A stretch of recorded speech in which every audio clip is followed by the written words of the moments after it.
I am live. Well, at least I think I'm live. Sometimes it lies, but it should be by now. Okay, so, a couple updates. I'm wearing my glasses because I just didn't feel like taking them off, and I had them on because I was out practicing driving for the first time. I just went and got my driver's permit on Wednesday, and I got only one question wrong. They didn't tell me what I got wrong, which is kind of annoying, but I passed, obviously. And right as I was about to get my permit, they were like, okay, read line 10 on the wall behind me. And I was like, shit, I can't see it without my glasses. So I didn't think to wear them because my vision's not bad enough that I need them for like everything. So I never wear them. And I had to go home and get my glasses and then come back, and then I got my permit. So I was practicing driving today, and legally now, because of that, I have to wear my glasses when I drive. So I'm gonna try to wear them a little more often. It's just annoying because I always feel like I have to clean them thoroughly before I actually put them on my face. Otherwise, I'll notice like a smudge, and it'll drive me nuts, and it'll be like, what is that? You know what I'm talking about? It's annoying. So I tend to not wear them, and contacts would be even worse because the pain in the ass it is to get those in and out. It would take me forever to get used to that, and my vision's not bad enough for me to care. So yeah, I can just put my glasses on if I'm going for a drive. It's not like it's something I'm going to be doing constantly. So yeah, definitely not a big deal. So let's get into today's topic. This is, and I decided my channels have been a little wonky lately, between the two channels. My other channel, the link should be in the description. But they've been a little bit weird and harder to keep up with. I want to fix that. So what I decided is that this channel is going to be my brief educational channel where I make relatively short videos just covering a topic and sharing my thoughts. And then my other channel is going to be more casual discussion on topics and generally related to like news and politics and whatnot. So that doesn't mean I won't talk about something political on this channel, but the format, the main difference is that this will be more educational and that will be more casual. So that's the best way I can describe it. So since we're on the educational one, I want to jump right into the topic and not dilly-dally. And I also want to clarify, if my stalker decides to show up with a bunch of new accounts, I will be blocking each and every one of them as they show up. So if I start getting comments from those accounts, just hide user from channel with each one, because there is no room for distractions. Tired of that guy. He's annoying as hell. He's a real creepy weirdo who I don't know anything about other than the fact that he's insane and has many accounts and is obsessed with me and a few other people like me, except I'm the only one receiving negative attention because I called him out on being a psychopath and a stalker. So yeah, he won't leave me alone, but I'm forcing him to. No more comments from his 15 different freaking accounts. Anyway, consent and cheating. Two similar, closely related topics that I have a lot to say on, and talking about just one wouldn't be enough for a whole video, so we're going to talk about both.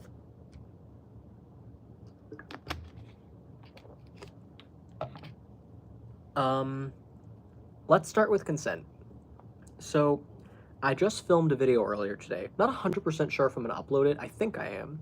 It's just that it's longer and more convoluted than I thought it would be. And it's a follow-up to my Melanie Martinez and Timothy Heller video that I did that did pretty well, almost 2,000 views, but, I don't know if I need to follow it up with anything.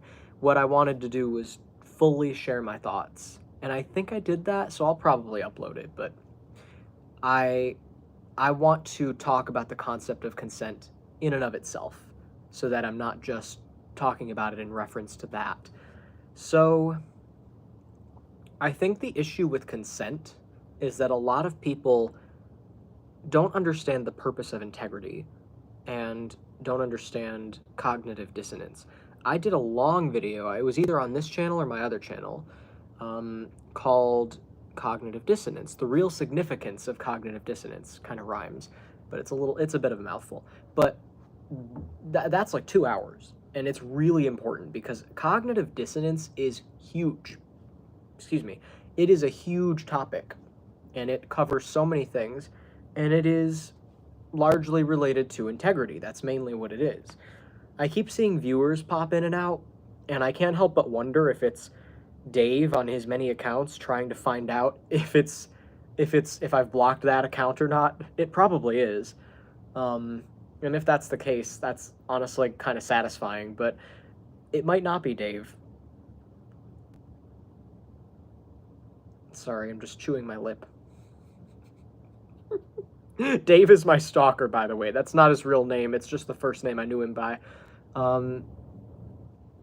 It is definitely a him. There are some things I'm sure of about him, but there's other things most things that I don't really know. But let's not give him any attention. Cognitive dissonance and integrity. How are they related? So, integrity is the concept of being consistent in your beliefs. So let's say you believe that it's wrong to eat meat, right? You believe that it's wrong to eat meat. It doesn't mean that it is wrong to eat meat. What matters is that you believe it's wrong. Regarding integrity, it doesn't matter what's objectively right or wrong. What matters is what you believe is right or wrong, and if you're going to act on it. So it's integrity when you believe it's wrong to eat meat, therefore you don't eat meat.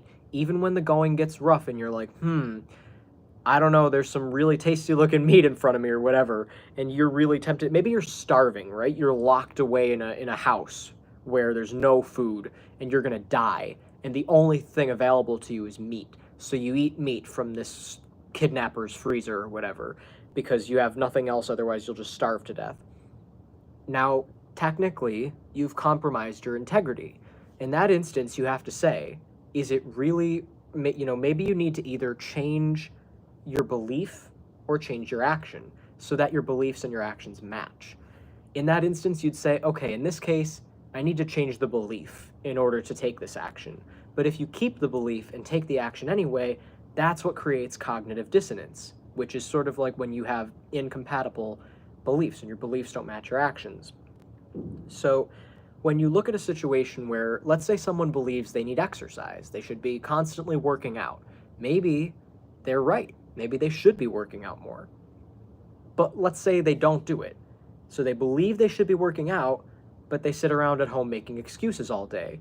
Well, my boss kept me late, or, I don't know what I'm doing. Or you start comparing yourself and you're like, well, my friend doesn't work out even more than I do, and their life is in shambles, so at least I'm better than that. You start comparing, you start judging, and you come up with a million excuses of why you're not going to exercise, even though you believe that you should. Should is a very dangerous word, if I'm being honest. I don't really hear it used in very many positive contexts or healthy contexts, but yeah, so you believe you should be doing it, but you're not doing it. That's the situation. So what you have to examine is, maybe what needs to change is the belief that you should be doing it, or maybe what needs to change is the lack of action regarding doing it.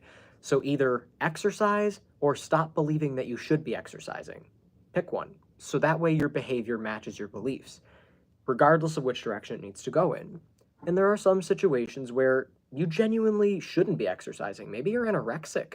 Maybe you are way skinnier and more fit than you even realize.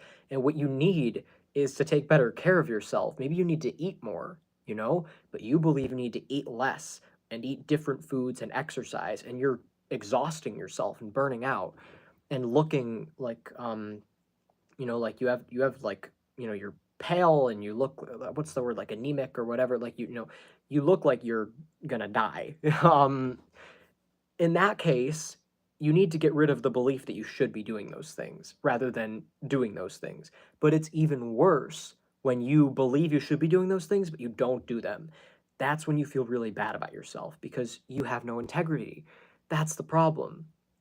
Integrity is crucial in order to be a full person that people can respect and recognize as a person. It's like when you don't have integrity, it's like you don't even know who you are. Facts. It's called a deathbed and not a death treadmill for a reason. Yeah. So that's the importance of having integrity. Now, you have to apply this to all areas of your life. So regarding consent, if you would not want someone to force you to do something that you wouldn't be comfortable doing, you didn't imply that you wanted to do it, you don't enjoy it as it's happening, and in no way, shape, or form is this something you sought out or are interested in, and yet someone is trying to force you to do it, you clearly would believe that that's wrong, right? You clearly wouldn't want that to happen, which means you need to make sure that you're not ever doing that to someone else. You're not ever putting someone else in that position. That is just basic empathy and having, compassion for other people. But it is also important to realize that it does connect to the concept of integrity because it's about consistency. You're being hypocritical, you're being inconsistent. So, what does this do to you? It makes you feel bad about yourself. It makes it hard for you to even acknowledge what you're really feeling, what's really going on inside your head. You won't even be able to admit to yourself what really happened because you're being too judgmental of yourself. A good trick for this, a good tip that you can use is separate yourself from your behavior, your actions, your emotions. Say, I am not my feelings, I am not my thoughts, I'm not my behavior, and then just step back and just be a neutral observer. You kind of are your behavior, but we'll get to that in a second. Just for now, just step back and don't do anything. Don't take any action. Don't behave, don't take any action, just observe and say, "Okay, what is going on here?" Don't judge it and say, "Oh, that those thoughts make me a bad person," or those feelings, or whatever might you have going on inside. Maybe you feel angry and you don't feel justified in that anger, or you're like, "Oh, now I'm burdening people by being angry." Like whatever it might be. Stop giving your emotions so much attention. Step back and be a neutral observer of them. You can still feel them, you can still let them pass, but take a step back and figure out what they are first. Don't just let it overwhelm you and surround you where you're kind of drowning in it at that point. You don't even know where you end and this type of shit begins. Emotions are fickle, they change on a dime, on a whim. You can't rely on them, and they're certainly not going to guide you in a good direction. Too many people say follow your emotions, follow your heart. That's stupid. It's not good advice. um, you should always be a neutral observer of your emotions. So if you can try that out, that would help you to not judge yourself and really get rid of the negative self-talk. If you have a little voice in your head that just says negative things about you, don't own that as your voice. That's not your voice. That was not there from the time you were born. That was something that was put inside your head by some outside source. And if you can identify that source, that would be even better. But know that regardless of the source, it's not you. You do not have to own those negative thoughts about yourself. They're not helping you, they're not serving you in any way. The only reason you might believe that they are is if you are judgmental of other people, if you think that other people could benefit from having negative things said to them or about them. And that's another belief you'll want to get rid of. It's not helping anybody. Really just makes everything worse in every direction. So, hang on a second. I need a drink.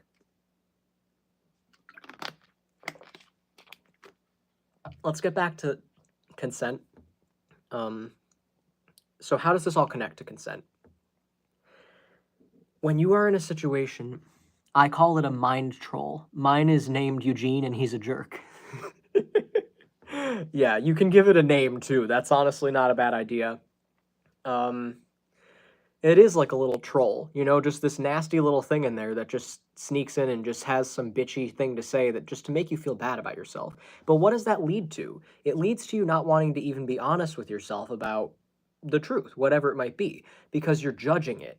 And all that really does, it doesn't help you prevent it. Like, for example, if you rape someone and you have a little voice yelling at you for it, that isn't going to necessarily teach you the difference between right and wrong. It's just going to make you feel bad about yourself and be afraid to confront that reality.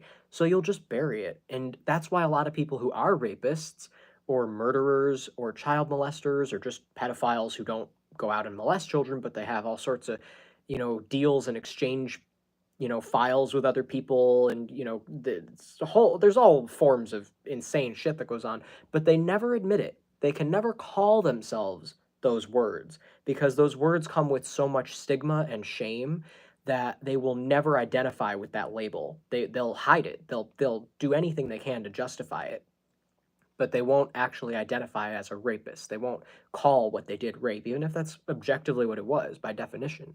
So and some of them do. There are unfortunately there are some very sick, demented people who are proud to call themselves rapists, and proud to, um, make comments. Like, I just posted a thread on Instagram about a series of Republicans who've just openly said disgusting things about women regarding rape. One of them is our, former President Donald Trump, when he was talking about how, oh, when you're a star, you can do anything. They let you do whatever you want. You can grab them by the pussy. You can do whatever you want. And just saying all this, I cannot believe that was dismissed as locker room talk, and he was elected after that came out about him. That's insane. Like, we really need to step up our game this election, because this needs to be nipped in the bud. It's been ignored way too long. Everything that people think is insane about Project 2025 shouldn't even surprise you if you've been paying attention. Like, they've been very, very clear about what their intentions are, and a lot of this stuff has been in place, has been happening, is already in motion. Um, for years, and people are directly experiencing it. Like, by telling someone you don't believe them, you're denying their own reality, their own experience. Like, if someone slaps you in the face and then everyone else is trying to convince you that slapping doesn't exist, it's like, well, I got slapped, so what are you going to call that? Like, it's very, very weird. I got COVID and I had someone try to tell me COVID doesn't exist. Like, this is it's the same thing. um People just do not like reality, and people are very uncomfortable accepting reality. So this is the same reason for it, is like this sense of judgment. So you have to put it aside and just be a neutral observer and go where the evidence leads you. You have to get rid of that bias. Because when all signs point to this and you somehow go in a different direction, there's something inside you that's preventing you from going the right way. Some kind of stigma, some kind of judgment, and that's a problem. What can you do about it? You're gonna have to do something, but definitely don't judge yourself. That won't help you go in the right direction. It'll just keep you stagnant. It'll keep you denying the reality of what you did to someone, like in the instance of raping someone. So, how do you know if you have someone's consent? How do you give consent? How do you get consent? It's pretty simple, honestly. What I do in general, not just in this context of sex, but every situation in my life, I make sure that my happiness is not coming at someone else's expense. And if I ever think that it is, I make sure to be considerate of that and try to work it out until we're on the same page. So this is also connected to cheating, because how can you cheat while following that rule? You can't. When you cheat with someone or on someone, you are being happy at someone else's expense, the expense of your spouse, who you won't tell. Why might you not tell them? Because you know they wouldn't like it. Because maybe it's not a spouse, maybe it's just a partner, maybe you're not married, but still, you know it would hurt them. You know they wouldn't like it. You know they wouldn't approve. Maybe they're wrong for not approving. Maybe what you're doing is completely reasonable. For example, there are some people who are very, very unreasonable and strict. This is a perfect example for cheating. Let's say a girlfriend and a boyfriend. The girl says, if you even talk to another girl, I'm going to consider that cheating. None of your friends are allowed to be girls. The only time I'm okay with you interacting with another girl is when it's like a cashier or something and you have no choice. But if you ever have the option to not interact with a girl, you should do it. Otherwise, I consider that cheating. Now, what he should do is cut and run. He should say, that's an insane thing. You're either going to have to, not make that request, or we're going to have to go our separate ways, because I can't do that. Like, that's an insane ask. Or he could do what he shouldn't do, and he could say, okay, I'll go along with that. That's fine. And then in secret be like, that's ridiculous. I'm going to just talk to girls and do whatever I want. Technically, that is cheating, because she made it clear to you that that's what she considers cheating, and you agreed to it. You were aware of it. It wasn't out of left field for you. It's not like she never mentioned anything about that and then one day sprung it on you after you were talking to another girl and you were like, "What? I didn't know. Why would I think that that's what you considered cheating?" Now, there are some universal things that are generally considered cheating, like having sex, kissing, going on dates. That is kind of without saying. Like, of course, those things would be considered cheating. But some people don't consider it cheating, some people are a lot more lenient about that kind of stuff. It's important to talk to your partner about what they consider cheating. And if you are on the same page, if you agree to their terms, you have to actually stick to that, even if you think their terms are insane. And if you think their terms are insane and you don't want to, work with them, you have to go your separate ways. I know it can be hard. I know sometimes leaving a partner is hard, but that's why you need to get this out of the way before you start dating. Like nip it in the bud. Say, what do you consider cheating? Very, very early on in the relationship. Um, and once that's established, you have to stick to it. And if you want permission, if you maybe you want a friend who's a girl, and it's not romantic, you're not actually going to, have an affair or anything, but you really like this person. You just want to be friends with her, and your girlfriend is saying none of your friends are allowed to be girls. Here's what you do. If you've already agreed to that, you have to talk to her and convince her to let you have this person as a friend. And if you can't, you either have to choose one or the other. Either be friends with that girl or break up with your girlfriend. You can't have both. Stop trying to have your cake and eat it too. That's the same deal with cognitive dissonance and integrity and all of that. It's trying to have it both ways, trying to lie and tell the truth at the same time. You can't do it. And you're gonna feel really shitty if you try. It's gonna make you feel bad about yourself because who even are you at that point? There's no solid foundation of what you are, what you believe, your morals, your principles. All of it is just up in the air. There's no real you. You basically are saying I have a price. Under the right circumstances, I would completely throw away what I believe. So you have no core beliefs. You just basically are living in fight or flight mode constantly and just jumping from feeling to feeling, moment to moment, which also expresses a sense of entitlement that you feel entitled to those things. You feel entitled to that friend as a girl, even though you know your girlfriend doesn't want you to do it, and you don't have the balls to leave that girlfriend or to get her to be on board with it. So that is really disappointing. And if you've already done these things, again, I cannot stress this enough. Stop beating yourself up. You have to own up to it. You have to face it. It doesn't mean you're bad news, you're a disposable person. Nobody's disposable. You can't think of people that way. Everyone is capable of turning their lives around and going in the right direction, but you've got to start from wherever you are. So you have to be honest with yourself about where you are, no matter how deep of a hole you've dug. If you don't face up to where you are, you're just going to keep going deeper. You're never going to get your way out of there. And I know it's not going to be easy to acknowledge how deep you are. I know you'd rather just believe you're still on the surface with other people, but the truth is, if you keep lying to yourself and pretending you're not as deep as you are, you're never going to actually be on that surface. You have to acknowledge where you are and take your time climbing out of that hole, and then you'll get back. You'll pay your debts. You'll make up for the people that you've hurt and the mistakes you've made, and you can go on with your life. And it'll be easier to do when you have empathy. When you realize it's not about you and being in a hole. It's about the people that you've hurt. So you got to get your ego out of the way. You got to focus on other people and trust that it's safe to do so, that you're safe. Because I think the reason people become selfish and their ego kind of inflates and takes over is because there's a sense of fear. Like I said, it's like fight or flight mode. There's a sense of like a lack of safety because I think maybe missing faith in a higher power or faith in like the wrong higher power. I got to be honest, I do not believe in the church systems or any kind of mainstream major religion. I think that these are, maybe they started as something different, but what they are today is designed to control people. And they're not really trying to put your faith in a higher power. They're trying to put your faith in the hands of the church. They tell you talk to a preacher, and have the priest do a confession for you. Only they can talk to God. And they try to take away your personal relationship to God or that higher being, whatever you want to call it. And that's not right. They should never have done that. It should not be happening. You do not need a church. You do not need a religion in order to have a relationship with God, in order to have a relationship with the truth and a sense of safety, that there is a higher order to things, that you're not just in a completely random, chaotic, meaningless universe. and that you're loved and safe. Almost like if you feel like that as a baby and you're being held by your mother for the first time, that same sense of safety. That's what you should feel just being a part of the fabric of the universe. Does that make sense?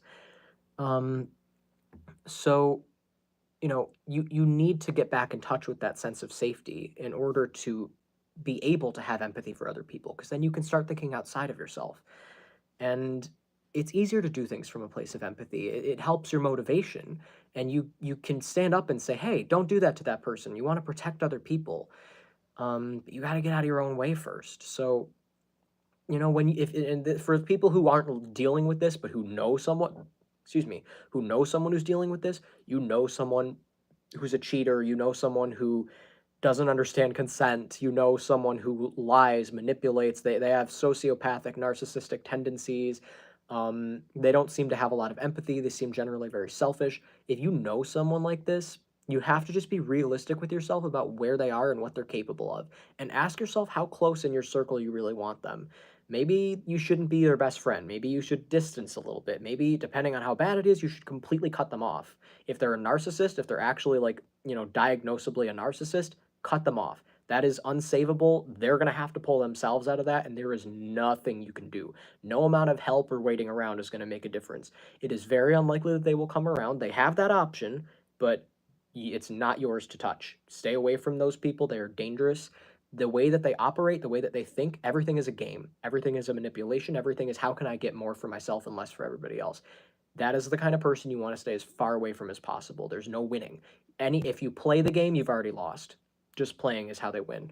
So don't even give that person the time of day. If you know for sure that they're a narcissist or a sociopath, not worth the time. If you think that they maybe just have tendencies, but you still see a heart in there, you still see some level of integrity, then maybe just keep them at a safe distance, arm's reach, not quite close to you, but enough that you can maybe just have them around, and you be realistic about what they're willing to do. And if maybe you just don't trust them with secrets or personal stuff, you know what I mean? Like, just use your common sense. And then there's people who genuinely, you can tell, they have integrity, they have a heart, they're consistent, they're truthful, they don't play games, they don't have time for lying and bullshit and how do we trick this person into doing this, or how do we make up an excuse to not do this, or what? Like, they're just straight up, no fear. That is the kind of person you want in your circle. That is genuinely someone you want to have around all the time. So, and then you can learn from each other, because you're both, apparently, I would hope you're both willing to learn at that point. So, yeah, look out for entitlement. Look out for the patriarchy. I mean, really get educated on like, news and politics and systems like capitalism and the patriarchy and religion. I think those are the three biggest ones that really just keep us back as a society, and foster a lot of unhealthy thinking, especially in men, but even in women too. It's designed to condition men and women to think in a way that's going to make them easier to control, but it's going to be for the men's benefit, but not really. Sort of like the same benefit that a child would have if his mother carried him everywhere they went, even into adulthood. Sure, it's nice to be carried around, but now you don't know how to walk. You can't take care of yourself. So what is going to happen? What are you going to do when she puts you down? You've had her doing work for both herself and for you. But what happens when it's time for you to carry your own weight? You're not going to know what to do. You're going to crumble. And that's doing a great disservice to yourself. So even though on a surface level it seems like you're privileged, it's really also a disservice. So the patriarchy isn't good for anyone. Um, no one benefits from that. Equality is how you benefit everyone. Fairness. Stay in your own lane, mind your own business, and keep your eyes on people who have the same mentality, who are focused on their own stuff, or who maybe have the potential to get there, but they're not quite there yet. Use your intuition. That's the most reliable thing in all of this. So, regarding consent and cheating, that's how you can look out for these types of people. That's how you can make sure you are not one of them. And I think I've said all I need to say. Any questions or comments before I wrap this up? I'll wait like 30 seconds, just, give you time to type. And I know there's a bit of a delay too. Um, but yeah, just let me know if you have any questions, and then I'm going to wrap this up for the night.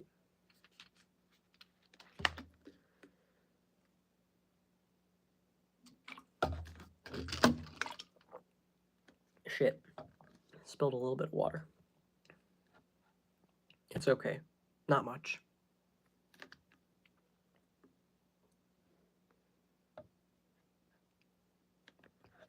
Anything? Anyone? No comments?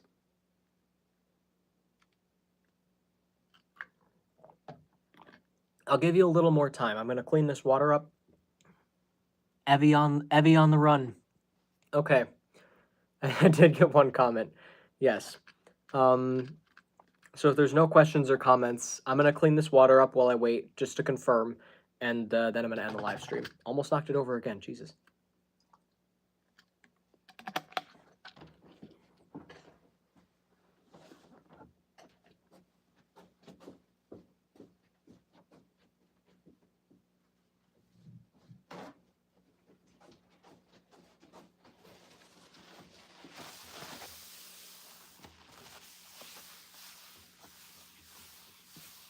All right.